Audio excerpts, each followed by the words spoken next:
बहुत समय पहले की बात है। सूरजपुर गांव में नंदनी और सपना बचपन की सहेली थीं।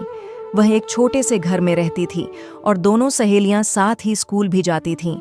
सपना के पिताजी को एक दिन जब शहर में नौकरी मिलती है तो वह गांव छोड़कर शहर जाने लगते हैं, लेकिन शहर जाने से पहले सपना नंदनी से एक बार मिलना चाहती थी। फिर सपना नंदनी से मिलती है। नंदनी, अब मैं भी अपने पापा के साथ शहर जा रही हूँ। अब आगे की पढ़ाई शहर में ही करूँगी। कभी अपने परिवार के साथ तुम मुझसे मिलने ज़रूर आना। मैं तुम्हें एड्रेस लिख कर दे रही हूँ। अब हम दोनों सहेलियां अलग हो रही हैं। सपना, क्या तुम्हें मेरी याद नहीं आएगी? तुम मुझे बहुत याद आओगी। तुम भी गांव आती रहना। ठीक है नंदनी, मैं चलती हूँ। पापा बुला रहे हैं जाने के लिए। कभी मौका मिलेगा तो तुमसे मिलने आऊँगी। तुम्हारी याद मुझे भी बहुत आएगी। अच्छा नंदनी, मैं चलती हूँ। फिर सपना अपने पापा के साथ शहर चली जाती है। दोनों सहेलियों के वादे ही रह जाते हैं। ना तो नंदनी कभी शहर आ पाती है और ना ही सपना कभी गांव आती है, और धीरे धीरे इसी तरह काफी समय बीत जाता है। फिर एक दिन नंदनी सपना के लिए कुछ सामान भेजती है। अरे सपना, कहाँ हो? यहाँ आओ, देखो तो तुम्हारे लिए एक पार्सल आया है। बाप रे बाप, ये पार्सल तो बहुत ज्यादा भारी है। मेरे लिए पार्सल? लेकिन मम्मी, मुझे कौन पार्सल भेजेगा? मुझे तो इस पार्सल के बारे में कुछ भी नहीं पता है। अरे सपना, ये देखो, इस पर तो अपने गांव का एड्रेस भी लिखा है। ये तो गांव से आया है। किसने भेजा होगा? जरा जल्दी खोलकर तो देखो क्या है। इसके बाद सपना पार्सल खोलती है। उसके अंदर एक लेटर भी था। वह लेटर उठाकर सपना पढ़ती है। प्रिय सपना, तुम्हें याद होगा, और मुझे तो हमेशा याद रहता है कि हम दोनों ने वादा किया था कि हम एक दूसरे से मिलने के लिए आएंगे, लेकिन कभी समय ही नहीं मिला। मैं तुम्हारी दोस्त नंदनी तुम्हारे लिए गांव का प्योर देसी घी के लड्डू भेज रही हूँ और तुम्हें खुशखबरी भी दे रही हूँ।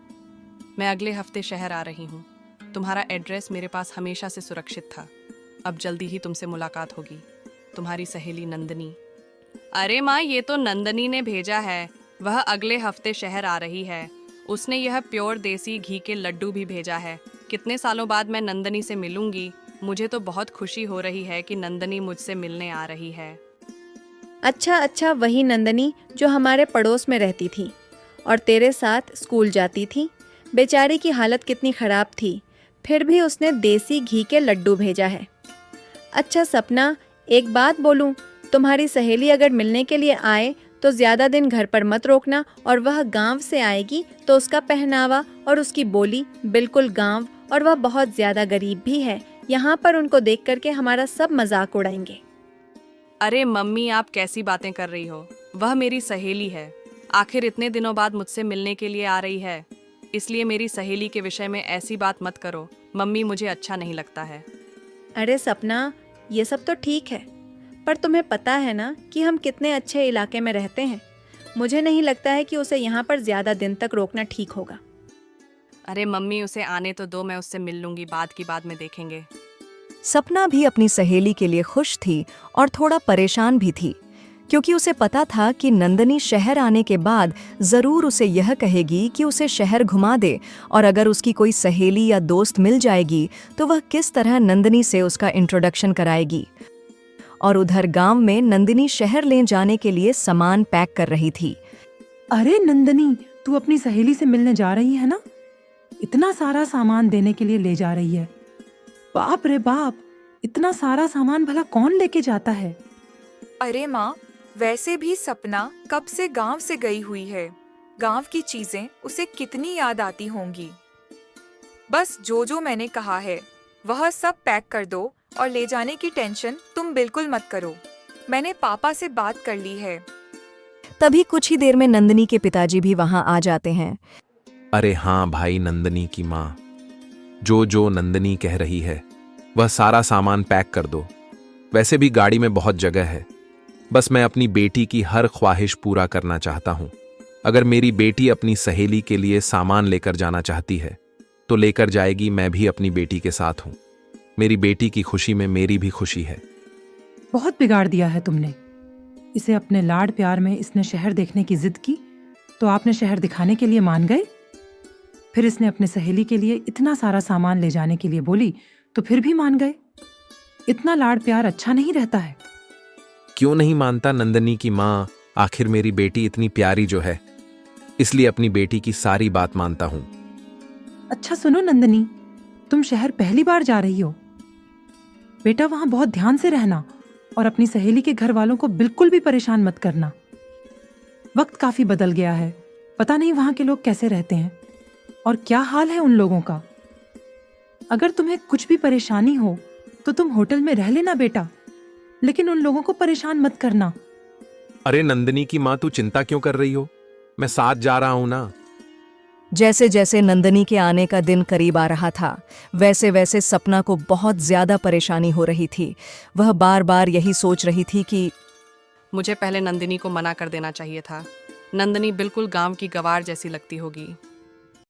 सपना, कल तुम्हारे गांव की गवार सहेली आने वाली है ना? हाँ मम्मी, वो आने वाली है। एक काम करना माँ, खाने में कुछ अच्छा सा बना लेना। हम ऐसा करते हैं कि एक पालक पनीर की डिश बना लेती हूँ। गांव से आएगी पालक पनीर देखकर ही खुश हो जाएगी। गांव में भला इस तरह का खाना कहाँ मिलता है। और नाश्ते पानी में कोल्ड ड्रिंक के साथ में कुछ बिस्कुट और नमकीन दे देंगी। वैसे भी यहाँ से जाने के बाद गांव में देख लेना, हमारी अमीरी की तारीफ करती रहेगी।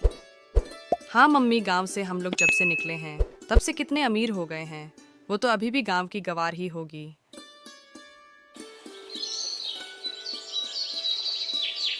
अगली सुबह सपना और सपना की माँ दोनों नंदिनी का आने का इंतजार करती रहती है। मम्मी, नंदिनी अभी तक आई क्यों नहीं मुझे इंतजार करते हुए? काफी देर हो चुकी है। अरे आ जाएगी आ जाएगी। वैसे भी वह गवार है, एड्रेस समझने में दिक्कत आ रही होगी। गांव से आई है ना, उसके पास कहाँ फोन होगा, किसी से पूछते हुए आ रही होगी और क्या। सपना अपनी मम्मी के साथ घर के बाहर बार बार इधर उधर देख रही है। तभी दो बड़ी बड़ी गाड़ियां उनके घर के बाहर आकर रुकती हैं। उसके बाद उस गाड़ी से नंदनी बाहर निकलती है और उसके पापा भी निकलते हैं। नंदनी ने बहुत सुंदर कपड़े पहने हुए थे और वह बहुत सुंदर भी लग रही थी। उसके हाथ में आईफोन था। उसे गाड़ी से उतरता हुआ देखकर सपना और उसकी माँ हैरान हो जाती हैं। सपना और उसकी माँ देखती ही रह जाती है। अरे सपना, ऐसे क्या देख रही हो? भूल गई क्या मैं नंदिनी हूँ? ओह माय गॉड, नंदिनी तू कितनी बदल गई है और कितनी सुंदर भी लग रही है। तभी नंदिनी के पापा भी गाड़ी से उतरते हैं और साथ आए एक लोगों से कहते हैं, सुनो, ये सारा सामान आराम से घर के अंदर रख दो। नमस्ते आंटी जी, कैसी हैं आप? मेरा बहुत मन कर रहा था सपना से मिलने का। फिर मैंने बड़ी मुश्किल से माँ और पापा को मनाया और देखो, आखिर में मैं सपना से मिलने आ ही गई। अरे बहुत अच्छा किया बेटा। आओ आओ अंदर आओ। भाई साहब आप भी अंदर आओ। और ये सब क्या है, इतना सारा सामान?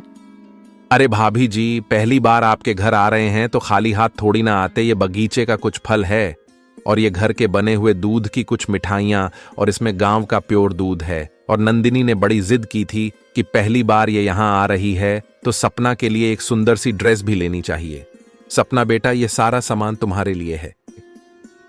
सपना और उसकी माँ देखती है कि एक बहुत ही सुंदर ड्रेस थी और काफी महंगी भी लग रही थी। अब दोनों माँ बेटी एक दूसरे का मुंह देख रही थी।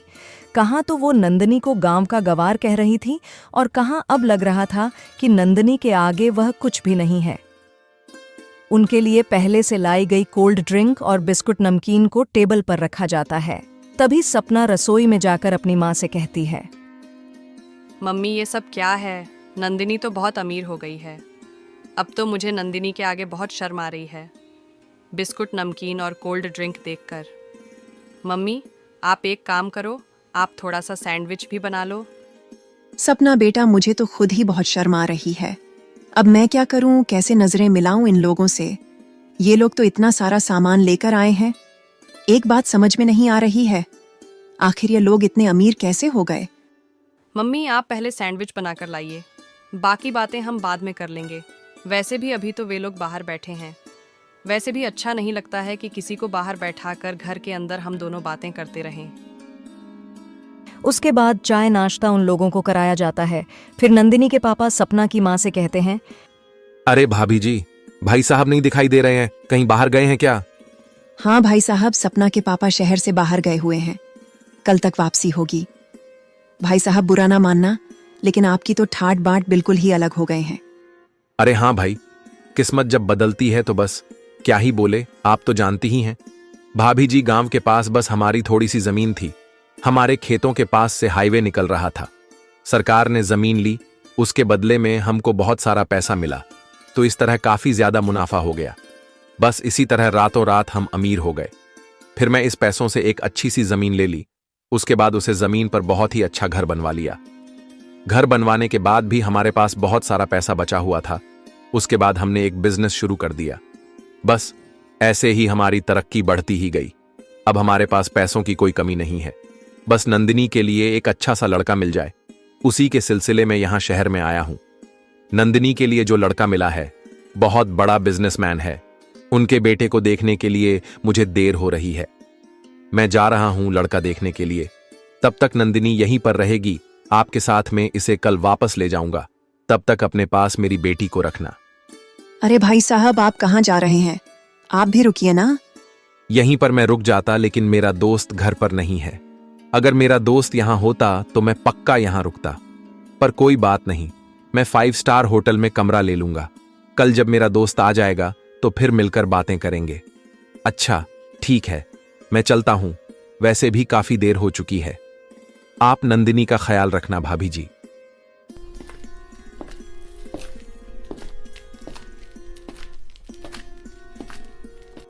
अरे वाह आंटी जी, मजा आ गया। आपके हाथ का गोभी का पराठा खाकर आपके हाथों में तो जादू है।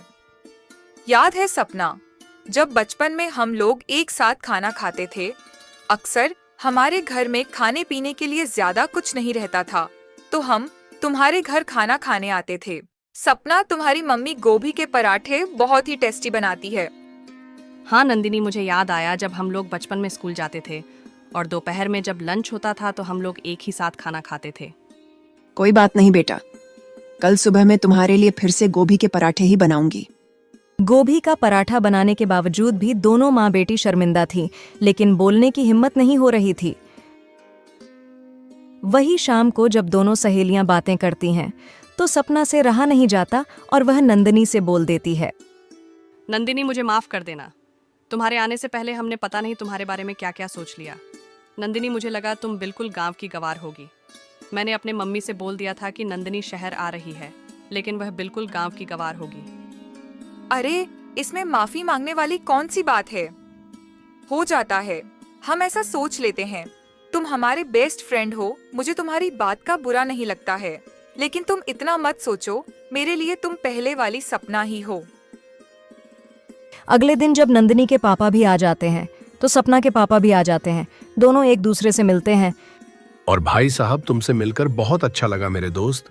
और तुमने तो क्या खूब तरक्की कर ली है। हाँ भाई साहब, बेटी का रिश्ता तय कर लिया है मैंने। अब तुम सब लोगों को मेरे गांव आना है और मुझे अब कोई बहाना नहीं सुनना है। कम से कम 20 दिन के लिए तो आना ही होगा। उसकी चिंता आप मत कीजिए अंकल जी, मैं खुद कम से कम 1 महीने के लिए आऊंगी। वैसे भी मैं अपने सहेली के घर आऊंगी, कम से कम 1 महीना पक्का रहूंगी। वैसे भी नंदिनी हमारी इकलौती सहेली है। फिर नंदिनी अपनी सहेली से मिलकर वापस गांव चली जाती है।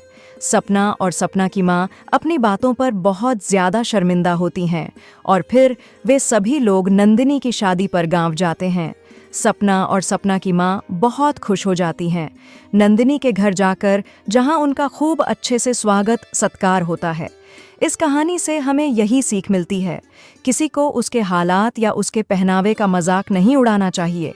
सपना और उसकी माँ ने पहले नंदिनी को गांव की गवार समझकर उसका मजाक उड़ाया, लेकिन बाद में उन्हें समझ आया कि इंसान की असली पहचान उसके संस्कार और व्यवहार से होती है, न कि उसकी संपत्ति या रहन सहन से। दोस्तों, यह कहानी आपको कैसी लगी कमेंट करके आप ज़रूर बताइए।